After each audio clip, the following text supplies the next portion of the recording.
This is the Carolinian Studio. I am your host, Charles Lathrop. This is my co-host, Andrew Hunley, who I probably should have waited for him to finish sitting down before I started.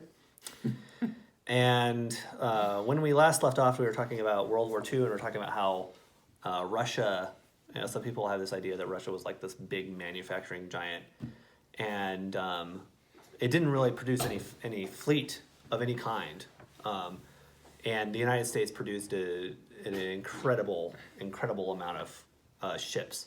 And so I wanted to start off today, like, there are so many different directions that we could go in continuing this topic. Like, there's so many different things that we could start talking about. Yeah.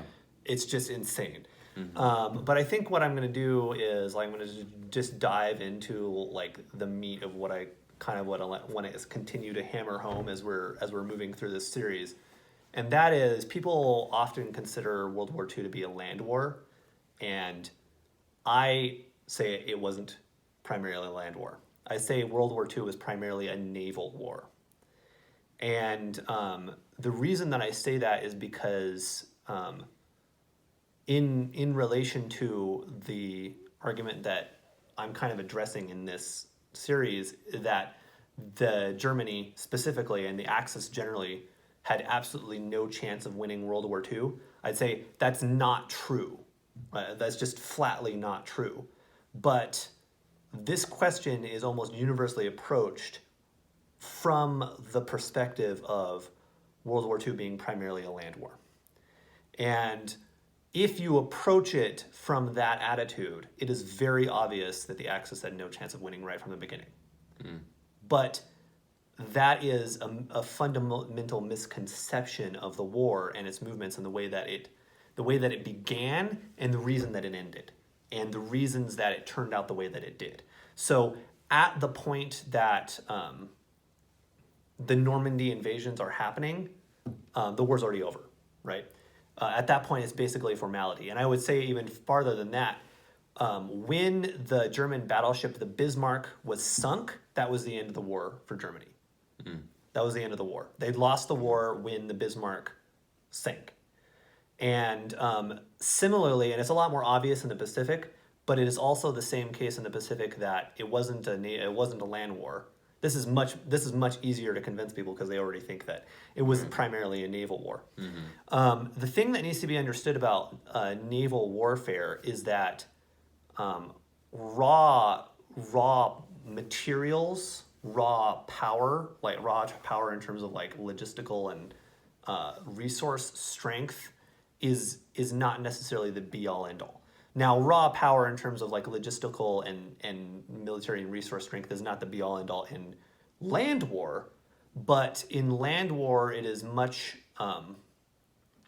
easier to see it that way because you can get into more kind of stalemate, like attrition type of warfare on land. You don't get that at sea necessarily in the same kind of way, right? So there was much attritional warfare in the Battle of the Atlantic with the submarines, fighting against the convoys, but in the early days it was the Germans attritioning the British with no losses. Mm-hmm. In the early days of the Battle of the Atlantic, the German U-boats, it was called the Happy Times. They blew up almost 1/3 of the English merchant fleet within like the first year or so of the war. It's incredible how many tons of cargo that they sent to the bottom.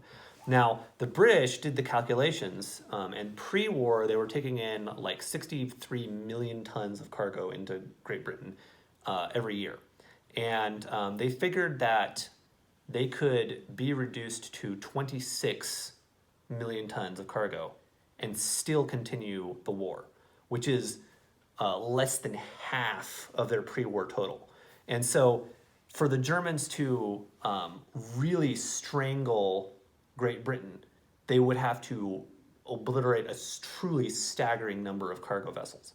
Now, quantitatively, that's the case, but qualitatively, the Germans specifically targeted oil tankers the vast majority of the time, and they blew up a stupid number of oil tankers. And so one of the things that's often like criticized of Germany is that they didn't have enough oil to really fight the war, which is true. They didn't have enough oil to fight the war that they found themselves in, because they didn't understand that the war that they were going to find themselves in was a naval war. If they had planned for a naval war from the beginning and treated World War II as a naval war instead of a land war, then they would have been able to make better use of their resources starting in 1936. And they would have developed more advanced submarines, and they would have built more submarines. And if they had started the war with a few hundred submarines instead of a few dozen, there's no telling how bad the Battle of the Atlantic would have gone in the first few months. Because they were sinking a third of the British merchant shipping with a few dozen submarines, with hardly any ships at all. Yeah. And they were primitive submarines. They were more like quasi submersible boats, because you can't go anywhere when they submerge. They have no mobility at all when they're submerged. They submerge to hide, and then they just have to wait until the enemy gives up and leaves. But if they want to move, they have to be surfaced the entire time. And so whenever they would attack, they would be surfaced. Yeah. If they had just built, even if they had built the primitive submarines, if they just built a few hundred more of them instead of whatever else, they would have had a pretty good chance of doing really serious damage to Great Britain. Now, the submarines themselves in isolation did not sink enough merchant shipping to really strangle Great Britain. Mm-hmm. But there were also a number of surface fleet sorties, like the Bismarck and the Prince Eugen, and there were a lot of long-range bombings, naval bombings by the Luftwaffe. And so I said in the previous video, they should have never even bothered with the Battle of Britain. They shouldn't have bothered trying to destroy Britain with the Luftwaffe. And I want to kind of elaborate on that. Whenever they were bombing British ports on the eastern coast and southern coast of Great Britain, those ports were not open to take in cargo.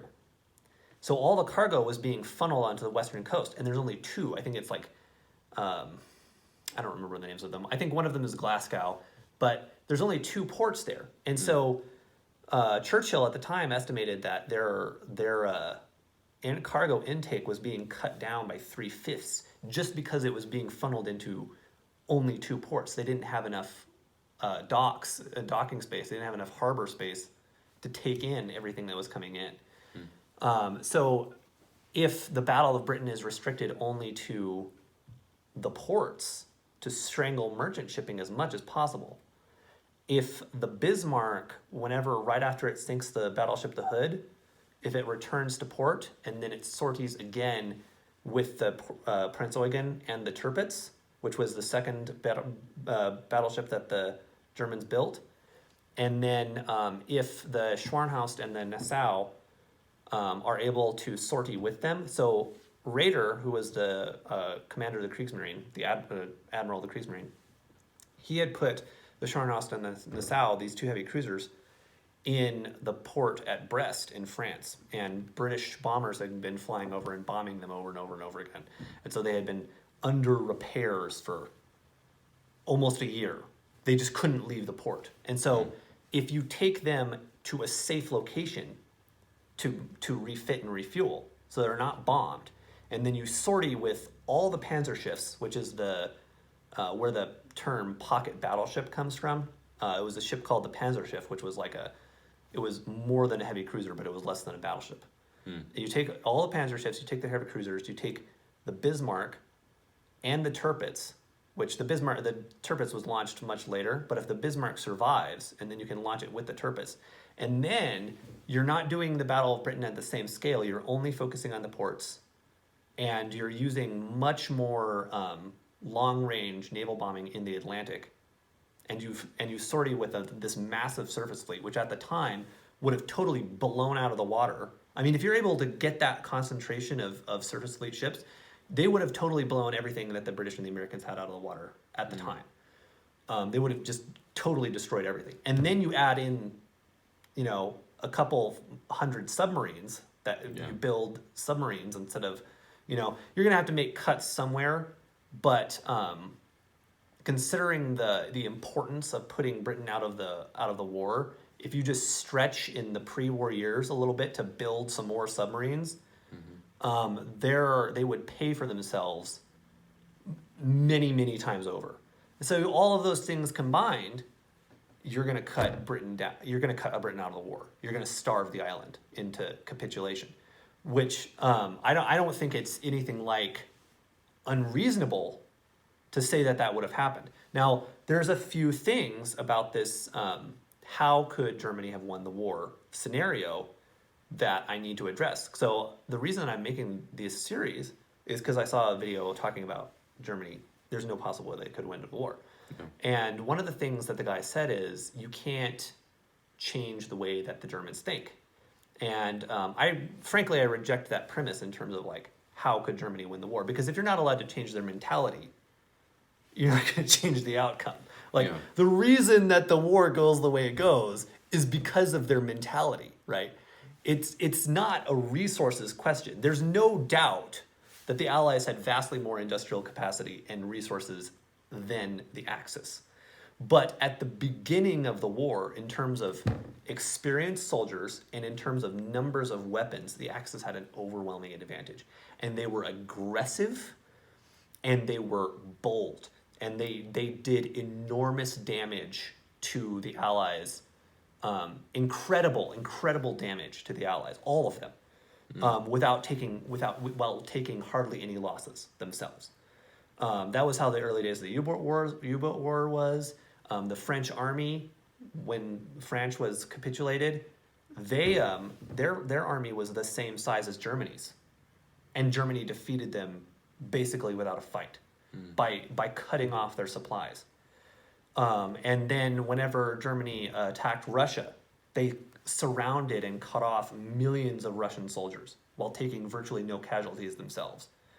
They just ate everyone else, all of the Allies, who all individually matched the Germans or exceeded their on paper military power. The Germans were exceeded or matched by every single one of the Allies at the beginning of the war on paper. But the Germans still kicked all of their butts. And so this idea that, like a spreadsheet, the raw numbers determine the outcome is silly, And I understand why people get this idea, because whenever you look at many wars, the side that has like really exceptional generals and great fighting spirit and experienced, veteran, good fighting men, like the South in the Civil War. I mean, Robert E. Lee is one of the greatest generals of all time. He wasn't flawless, but he was one of the great generals of human history. And but the South still lost because the North had superior manpower, superior industrial capacity, superior everything. And so there is sort of this attitude that because of things like the Civil War and because of the way World War I and World War II went, that greater industrial power and greater resources means I win. That is not necessarily the case, because war is primarily a psychological conflict. Now it is a material conflict as well, but all of the Axis powers, before they were defeated materially, were defeated psychologically. All of them. Germany, Italy, Japan, all of them. They were defeated psychologically first. So a good example is Italy. In the Mediterranean, and so let me explain the situation that the Allies were in a little bit more before I get into how the Axis were actually defeated. At the beginning of the war, their economy was a wreck from World War I. Their navy was a shadow of a shell of its former self. All their ships were outdated. They weren't even very good as they thought they were to begin with. In World War I, they all super underperformed. And since World War I, they were barely able to really build much in the way of, new construction. They had no naval aviation arm to speak of. None at all. They assumed that their ASTIC, submarine detector would be the end of the submarine and they didn't have to come up with anything new, which wasn't true. They didn't prepare for the magnetic mines that the Germans were going to be using. They didn't prepare for that at all. They lost carriers and battleships to just to mines, and they were stretched thin as paper because they have to be in the Channel, they have to be in the Atlantic, they have to be in the Mediterranean, they have to be in the Indian Ocean, they have to be in Singapore, they have to be all over the world. And the Germans only have to be in the North Sea. That's it, or in the North Atlantic. The Germans don't have to build enough fleet for the entire world. They just have to build enough fleet for their theater. Same with the Italians. The Italians are not all over the world. Same with the Japanese. They're not all over the world. And the British, pre-World War II, are terrified of having to fight 3 naval wars at once with Germany, Italy, and Japan. And this is in large part what really motivated their policy of appeasement, like avoid war, avoid war, avoid war, because they were convinced that there was no possible way they could win. So before World War II, the Regia Aeronautica, the Italian Air Force, was demonstratively superior to the French Air Force. And the Italian Navy in the Mediterranean was vastly superior to the British Navy in the Mediterranean. The German ships, their new Panzer ships and the planned Bismarck and the Tirpitz, were superior to what the British had in Great Britain. And superior were going to be, if they had actually managed to keep the Bismarck alive and launch the Tirpitz, superior to what just superior numerically. Because the British also had to be at Singapore, and what the Japanese had was superior to what the British had at Singapore. And so, yeah, the British had the largest navy in the world, but it's not that simple, because all of the resources, the vast resource advantage of the British Empire, has to arrive by sea on merchant ships, and you have to build the merchant ships, and you have to put them in convoys, and you have to protect them, and you have to develop all kinds of technology and stuff to detect the subs and destroy them. And so the Italians, if the Italians had sortied against the British in the Mediterranean and had really made it a priority to strangle Malta, to just pound that island into dust. And whenever the British had launched their operation to relieve Malta, if they had just attacked with everything they had and just totally destroyed that convoy, they could have seized Malta. They could have made the Mediterranean into an Italian lake. And they didn't, because they were scared of the reputation of the British Navy. They could have, but they didn't, because of their psychology, because of the way that they thought about it. And similarly, Hitler was terrified of the ocean. So, traditionally Germany has been a land power. Yeah. And so what you have in World War II and World War I as well, for that matter, is you have a traditionally, psychologically, land power attempting to fight naval wars. And so just really in both wars, they were not psychologically equipped. They were not, in their mentality, prepared for the conflicts that they were entering into. And in World War I, Germany had a vastly better chance of winning World War I because their fleet was so much better than it was in World War II. I think I said this in the first video, if they had sailed into the English Channel right as soon as the war started, they would have won. They would have won the war because they would have capitulated France. They were within a few miles of Paris whenever the British intervened.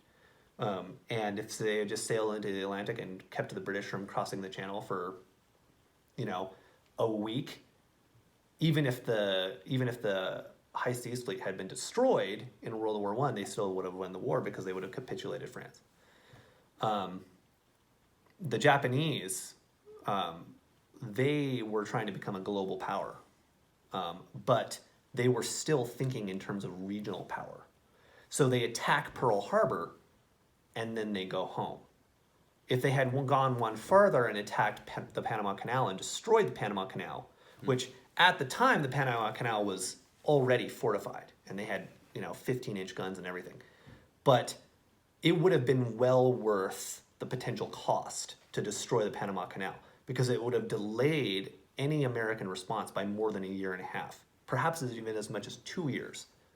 So the Japanese buy themselves 2 years of time to lock down their new Pacific empire, to build new construction, totally unmolested, to bring in resources from their new Pacific empire, to do things like establish bases on Sri Lanka, establish bases in Madagascar, blow up everything that the British own in the Indian Ocean.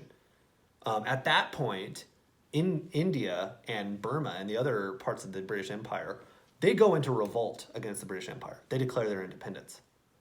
And Great Britain, Australia and New Zealand are totally cut off. They're at the mercy of the Japanese.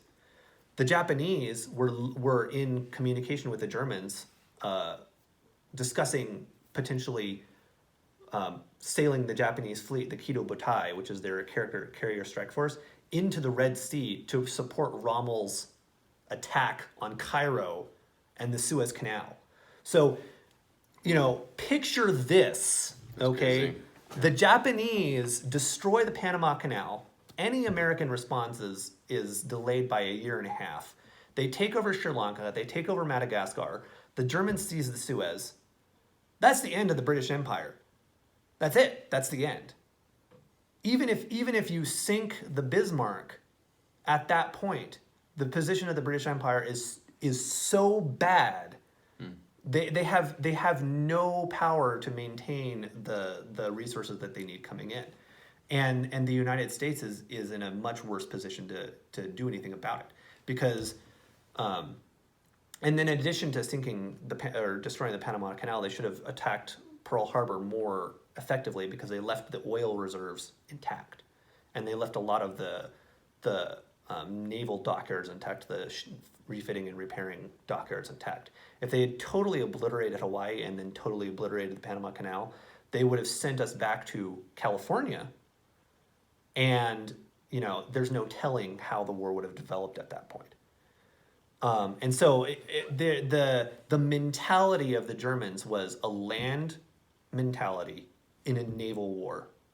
The mentality of the Italians was an underdog mentality when they were trying to take top dog. They still had the mentality of underdogs, even while they were trying to take on the British Empire. Mm-hmm. The mentality of the Japanese was a regional mentality whenever they were trying to catapult themselves into global power position.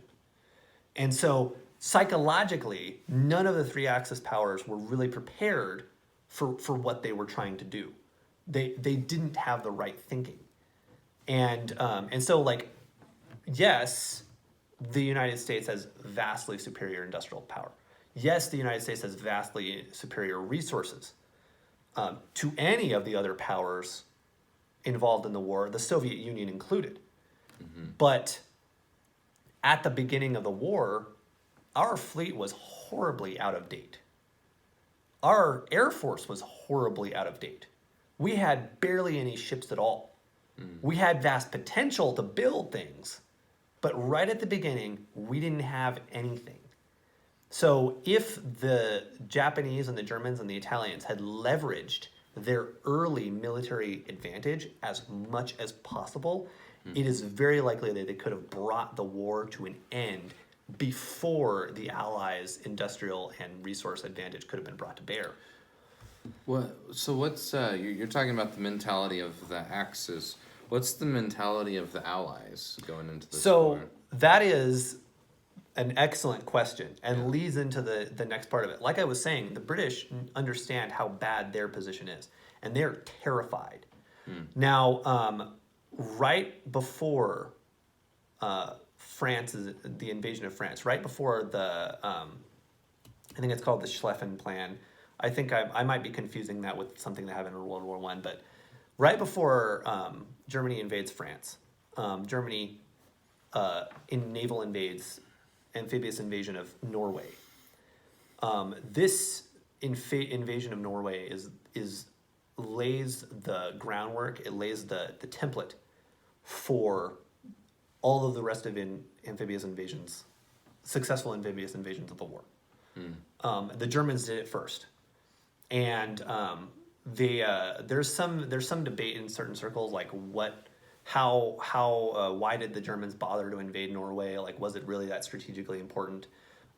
They beat the British to Norway by 1 day. The British were 1 day away of launching their own invasion of Norway. Wow. And so if Great Britain controls Norway, they have that entire coastline where they can launch airplanes from, where they can launch ships from, where they can interrupt German operations in the Atlantic. And this is why I say people think of World War II as being a land war. It's a naval war. Norway was vastly strategically important to the Germans because it gave them the entire European coast from the top of Scandinavia down to the southern tip of France. And with that vast coastline, you have huge operational and strategic flexibility in terms of your naval operations. The Germans were totally unprepared to launch Operation Sea Lion. Now, there are a lot of people who say there was absolutely no chance of Operation Sea Lion working because the Royal Navy would have just sailed into the English Channel and destroyed them. Now, the Luftwaffe, there's no question that the Luftwaffe would have been able to maintain local superiority over the landing zones and over the channel in order to support the assault. There's no question that the German army would have been successful in defeating the British army, because at the time the British army was not ready to fight. And there's no question that the combined arms of the Kriegsmarine, the Luftwaffe, and the army would have been able to pull off at least the initial stages of Operation Sea Lion. The argument is their troops would have been stranded because the Royal Navy would have come in and blown them up. And if the Royal Navy acted with the benefit of hindsight, that would have been true. Now, the Germans weren't able to pull it off because there was too much infighting in their high command. Hermann Göring was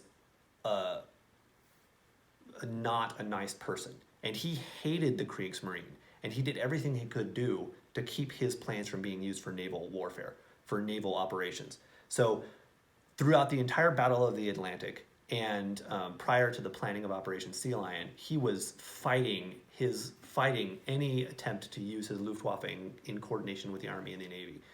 The operation of invading Norway was a vastly successful naval amphibious invasion. And given that precedent, there's no reasonable expectation that the Germans wouldn't have been able to pull it off again if they had planned for it. But they were not mentally prepared to plan for it. It's almost like they didn't think they would get that far. You know, it's that kind of way. Wow. Hitler was very interested in making peace with Great Britain instead of just totally knocking them out of the war. Now, some people say he let the British escape at Dunkirk. That's not the case. The Panzer divisions were just not able to move that quickly. They stopped because their panzers were broken down and had been fighting for days, you know. And the German, the U-boats and the Luftwaffe and everything else had attacked Dunkirk relentlessly.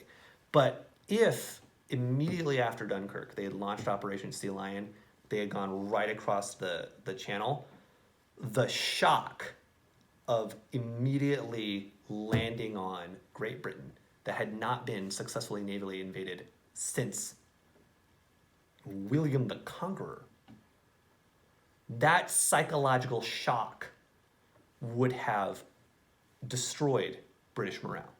Totally. And so, yes, if the Royal Navy had sailed into the English Channel, they could have put a stop to it. There wasn't enough Luftwaffe to destroy the Royal Navy. They wouldn't have been able to, with the RAF and the Royal Navy working together, they wouldn't have been able, the Germans wouldn't have been able to pull it off. They would have launched the first wave, and then the first wave would have been cut off and starved to death. That's what would have happened if the British had responded aggressively, counterattacked. But that isn't what the British would have done. At the time, the British were already talking about sending the Royal Navy to the United States. At the time, the Royal Navy was at Scapa Flow, which is in northern Scotland. They were not in any position to intervene quickly. They were not thinking about intervening in the possibility of a German invasion. And so it's not enough, and I am going to hammer this through this entire series. It's not enough to talk about what people were capable of doing. You have to think about what they actually would do. What was their mentality? What was their psychology? The British, if the Germans had invaded Great Britain, their fleet would have fled to the United States. Wow. To save their ships from being captured by the Germans. Out of fear of the Germans, they would have fled to the United States. They wouldn't have stopped Operation Sea Lion if it had been launched. They wouldn't have stopped it. They would have run away. And it's like, well, they had vast superior naval power. It doesn't matter. It's like, it doesn't make any difference. Yeah. The Italians had vastly superior naval power in the Mediterranean, and they never did anything with it. It's like, it's a psychological conflict, and the British were saved by the fact that the Germans had this bizarre reverence for Great Britain, because they had this bizarre reverence as a land power for a powerful naval power, a powerful maritime power, and so they didn't operate. They didn't plan for it appropriately. They didn't launch it when they should have, and as a result, Great Britain was able to continue fighting the war because eventually they were able to reestablish control of the Atlantic and build up this massive amount of troops and resources and supplies and everything else to reinvade Europe.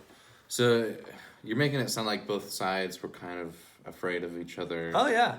And like almost didn't want this to happen at all. You know? Well, and especially between Britain and Germany. Yeah. Because Hitler really hoped that after France was defeated, Britain would negotiate. Yeah. And that didn't happen. As late as 1940, like late in the war, Hitler still wanted to negotiate with Great Britain, and rather than fighting them. And as far as like the American mentality goes, so we didn't know. Like we might have known intellectually, like experts who had really studied it might have known, the people who like the spreadsheets might have known, but like in terms of the morale of the population, we don't want to get involved in another European war. We're not really sure that we have a horse in this race, and we don't know how superior we actually are to everyone else. And so with the benefit of hindsight, we're like, yeah, the United States is vastly superior. But we didn't know that at the beginning of the war. And so if the Japanese totally devastate Hawaii, they totally devastate the Panama Canal, and then at Midway, the Battle of Midway, where we sank 3 of their carriers, if they just changed their tactics because they had local forces with the power to destroy our forces, it was only because of tactical and operational decisions that we won. It wasn't because of a superiority in forces. If the Japanese had won at Midway, and then if the Japanese had further won at Guadalcanal, there's every reason to expect that the United States would have either one, negotiated with Japan, which admittedly was very unlikely, or 2, focused entirely on Japan and totally ignored Germany. So if Great Britain is capitulated, does the United States even bother to fight Germany at all? Since we don't have any friends fighting in the war anymore. We're not going to Great Britain's aid because they already lost. Yeah. So do we even bother fighting Germany at all? Do we just focus entirely on Japan? What does the world look like in that case? There's so many different things that could happen. And then if Japan has an extra year and a half, do they attack the Soviets in Siberia? if they have this vast Pacific empire, they were already considering doing that before the Battle of Midway and before Guadalcanal, before they started losing to us. They were considering attacking the Soviet Union. So if the Soviet Union is fighting the Germans in the west and the Japanese in the east, what happens then? If the Mediterranean is an Italian lake, and Great Britain has capitulated, the Atlantic is swarming with German naval forces, there's no possibility of Lend-Lease arriving to help the Soviet Union. And this is another thing, like, people are like, well, the Soviet Union basically won the war by themselves, they say. But the thing that people don't understand is, at the beginning of the war, Soviet Union was a backwater, a country of illiterate, starving peasants. Like, they had killed, 24 million of their own people, or 30 million of their own people. Stalin had totally eviscerated the officer corps. Their industry was laughably behind, modernization. It was terrible. And yet they have, everyone's like, well, no, because they won. And it's like, but why did they win? They won because of Lend-Lease, because of the vast amounts of steel and machine tools and everything else and high-octane fuel that we sent to them. And it's like, well, Lend-Lease didn't really come into effect until after the tide had already turned. And every time I hear that, I want to slap the person in the face. Like, just, the tide had turned. It's not an ocean. It doesn't go out and come back in. There's no reason why winning or holding back or stopping the enemy translates to pushing them all the way back to where they started from, right? Successes operationally or even strategically do not automatically translate to future successful offensives. So whenever the Allies invaded France, they took over France and they were pushing on the western edges of Germany, but they were not in a position to continue the offensive. They were superior to the Germans in every way, but logistically it wasn't there. They couldn't continue the offensive because they weren't prepared to push that far. They weren't ready for that. Now, could they have gotten ready for that? Yes. But at the time, they weren't. Superiority over your enemy is not in and of itself enough. You have to have a constant intake of supplies and resources and materials and equipment. You have to have a constant flow in order to maintain the advantage, in order to maintain your momentum. Yeah. So the Germans rushed into into Russia with vast momentum and vastly superior military power. And then the Russians started holding them back because the Germans had kind of overstretched their supply lines. But if the Russians start holding them back because the Germans have overstretched their supply lines, that does not automatically translate to the Russians successfully run them back to Germany. Mm-hmm. Right? That doesn't automatically mean they successfully run them back to Germany. Because when you start running them back to Germany, their supply lines get shorter and shorter. And you're running into territory where they're ready and they're waiting for you and they're fighting defensively now. So you remove Lend-Lease out of the equation entirely. The situation... Then the Russians' supply lines start getting stretched. Right. The Russians have no ability to continue the war. Yeah. They have no possibility of continuing the war. And the top Soviet general at the time, Georgy Zhukov, said, I'm going to paraphrase him a little bit, but he basically said, our people he said this after the war was over. He said, our people said the Allies never did anything for us.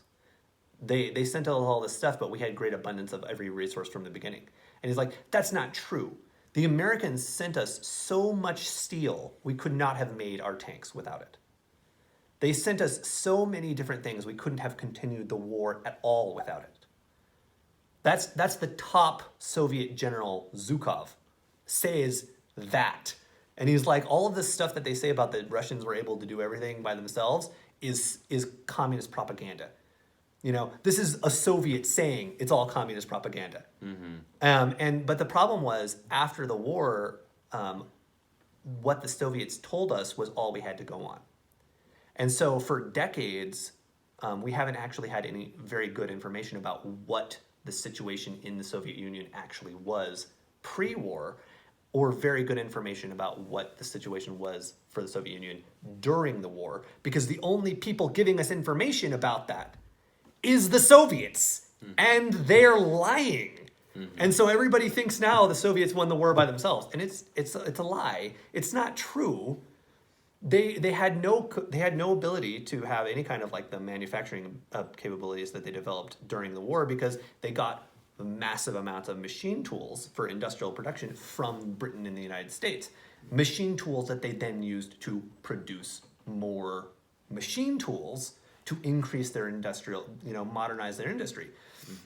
They got vast amounts of high octane fuel, which if you mix high octane fuel with the Soviet fuel, which was very, very bad low octane fuel, you mix them together, then you get an enormous amount of good enough fuel. You bring in all of this vast quantities of steel that's ready made. Like maybe Russia has a lot of steel, but it's not mined, it's not refined, it's not in easily usable I-beams or whatever bars. You don't get tanks, you don't get the T-34s, you certainly don't get them in anything like the numbers that they produce them in. And that's to say nothing of food and blankets and combat boots and everything else that we gave them. I mean, the trucks and tractors that we gave them. Without the trucks and tractors, and the Soviets themselves admitted as much, without the American trucks and tractors, they would never have been able to tow their artillery in sufficient numbers. And it's like, you can say something like, only 20 or 30% of the Soviet trucks and stuff came from the United States. Or you can say like something like 20 or 30%, or even as little as 10%. But that 10% or that 20% can be the difference between victory and defeat. That 30 or 40% can be the difference between victory and defeat. Even if it seems like a small percentage, it can be the part that counts. And so whenever you extend that over the course of many years, it starts out as an illiterate backwater of starving peasants with no trained officer corps. They're totally overwhelmed. All of their frontline units and army groups are obliterated, cut off, overrun, and butchered. And half of the best, most populous, most developed parts of their country are totally overrun by the enemy. And they win because they defeated the Germans by themselves without any outside help. That just doesn't make any sense at all. It's totally, logically, it's totally irrational. Their country is devastated. And it's like, well, Stalin would have continued the war. He would have retreated beyond the Urals. And I'm like, well, let him go. Let him stay there. Let him rot. He's never going to have, if the Germans win, he's never going to have the power to come back and retake those portions of Russia. It's like the Germans were never going to be able to fully annex all of Russia. But there's absolutely no doubt that if they had gained control, if they had destroyed, basically institutionally demolished the Red Army, which without Lend-Lease they would have, and they had gained control of, a large portions of Russia, like there's no possibility of dislodging them. You're never going to have the power to dislodge them because you can't get enough industrial production to do it. You don't have the men anymore. And as it was, the Germans almost bled Russia white anyway. They killed so many Russians. The Russians at the end of the war were scraping the bottom of the barrel. I mean, the Germans were as well. But, the point remains that Russia was almost totally bled white. And then if you open up the Japanese, because if the Japanese bomb the Panama Canal, and the Japanese have an extra year and a half to work with, and then they invade Siberia, like the situation just gets completely untenable. It's over. That's the end of the war. And so it's the argument that the Axis could not possibly have won the war. You have to really carefully define what you mean by that. Because if you say that psychologically, in terms of their mentality, they couldn't have possibly won the war, that's very obviously true. It's very true. In terms of their mentality and psychology, they were never going to win, right? But materially, in terms of resources and weapons and men, there's absolutely no question that they could have won. They had the potential to win. If you just change a few decisions, if you just change a few things, and it works better if you start in 1936. If they knew the kind of war that they were going to be getting into in 1936 and they were preparing it for it from then, they had all the resources and material and men they needed to win. And they would have won if they had had the mentality for it. And it would have been a cakewalk. It would have been a total cakewalk for them. It would have been over in 1940. You know, it would have just, they would have just right through everyone. And the United States, of course, you know, the Man in the High Castle is a fictional universe where the Japanese and the Germans win the war and they annex, you know, parts of the United States. The Man in the High Castle is an interesting universe. It's not my cup of tea, but it's interesting. And just in terms of like historical veracity, like there's absolutely no possibility whatsoever of successful land and naval invasion of the U.S. by either Japan or Germany. It's totally impossible. It was never going to happen. But as far as or anywhere in the Americas, or no, never. Yeah. It would never have been successful. Okay. The Japanese might have tried to invade Alaska, but they wouldn't have been able to hold it for any serious length of time. Yeah. They simply, I said this in the previous video, but amphibious invasions are vastly complicated. And like invading across the entire Atlantic, no, it's not going to happen. Invading across the entire Pacific, like even if the Japanese like take Hawaii, they might have been able to take Hawaii. That's theoretically possible. But like beyond that, like invading California, no. It would never happen. Still a long ways. Yeah. Yeah. That's never going to happen. And the thing about it is in order to successfully do it, you would have had to prepare for a long time, and the Americans would see you coming. And if they see you coming, you're freaking dead. Like, there's nothing you can do about it. Mm-hmm. You know, you're not going to surprise naval invade across the Atlantic, you know. And so the only reason that D-Day succeeded was because Great Britain is like literally right next door. Mm-hmm. And so there's still an element of surprise. Yeah. Well, there's an element of surprise, and because they didn't know exactly where we were going to land. Yeah. But I think that even if they had known exactly where we were going to land, it probably still would have worked, right? But nothing short of the combined forces of the United States and Great Britain could possibly have pulled off D-Day. If it was just one or the other, we wouldn't have been able to do it. Mm-hmm. Because the Germans were so deeply entrenched and so well defended that we wouldn't have been able to pull it off. Mm-hmm. Maybe the United States would have been able to pull it off alone if they had like 6 months or a year more to prepare. Mm-hmm. Or like long. I mean, I know Canada was part of it slightly. You yeah, know, like they were vaguely involved. Yeah. And so like just in conclusion, like especially when it comes to industrial warfare, people disconnect it from the things that is really at the heart of warfare, which is humans. Humans are not spreadsheets.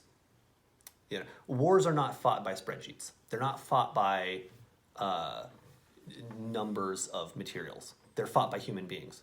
Mm-hmm. And human beings are irrational sometimes. They have beliefs that may or may not be true, or may be true to greater or lesser degrees. They have fears, and just fundamentally, you know, numbers in and of themselves have absolutely no bearing on the outcome. Mm-hmm. And that remains true in the modern, you know, it's less true with modern technology, but it is still more true than most people realize. Yeah. And if you think that like vastness of resources, I mean, going back to like somebody like Alexander the Great, you know, the Persian Empire vastly outnumbers them. The Persian Empire has vast amounts of money. I mean, right before his invasion of Persia, the Alexander the Great was like about 3 months from going completely bankrupt, which is not very much time whenever you have to walk everywhere. You don't have any jeeps or anything else. Right. Right? It's not much time. And so Alexander the Great totally toppled the biggest empire on earth with dinky little army from Greece. And so it's like, well, yeah, they were fighting with spears and swords and stuff like that, but the principle remains the same. Just because your enemy is on paper superior, that doesn't necessarily translate to superiority tactically, operationally, or strategically. And there's a lot of other things I can get into, like the German and Japanese intelligence was absolute garbage for most of the war, and like British intelligence and American intelligence, like we cracked their codes, we cracked all their codes, and we were reading all of their mail for like practically the entire war. Yeah. And so like there's a lot of other things that I could talk about, but fundamentally, the claim that the Axis had no chance of winning is just flatly untrue. It's not the case. They had a chance of winning. They weren't able to exploit that chance because of the way that they thought. Yeah. But the chance existed, and to claim that it didn't exist is just ridiculous. Yeah. You know, it's just you look at your spreadsheet and you think you understand how war works. It's like that's not true. You know, it's not a spreadsheet. It's not a you know, add and subtract and thing like that. It's a war. It's fought by humans. You know. So the biggest element is those few decisions, kind of the mental state, and then I don't know. You're like earlier on. You're talking about just the Navy, and that was almost like the more than intelligence, more than air power. You know, that's really where what decided the war. Yeah, naval power decided World War I and World War II. They were naval conflicts, not land conflicts. If the Battle of the Atlantic and the battle in the Mediterranean had gone all the Germans' way, which means the Bismarck is not sunk, and the Italians are much more aggressive. If the Navy wins, the battle in Russia is a cakewalk. The land war is a cakewalk. You know, if the German Navy is successful, the German army, they just roll over everything because there's no supply, there's no support, there's no reinforcements, there's nothing for the Russians to fight with. You know, there's nothing for the British to do because they're starving, and there's nothing for the United States to do because at the beginning of the war, they basically have no navy, and what navy they do have, a lot of it was just sunk at Pearl Harbor, you know. And the aircraft carriers can't even get through the Panama Canal, so they don't even matter, you know. So it's just a few decisions different, and we could be living in a very different world. Yeah. Yeah. It's crazy. All right, I think that's all we have time for, and I think that wraps up part 2. I don't think we even need to make a part 3. This has been the Carolinated Studio. I'm your host, Charles Lathrop, and this is my co-host, Andrew Hunley. God bless.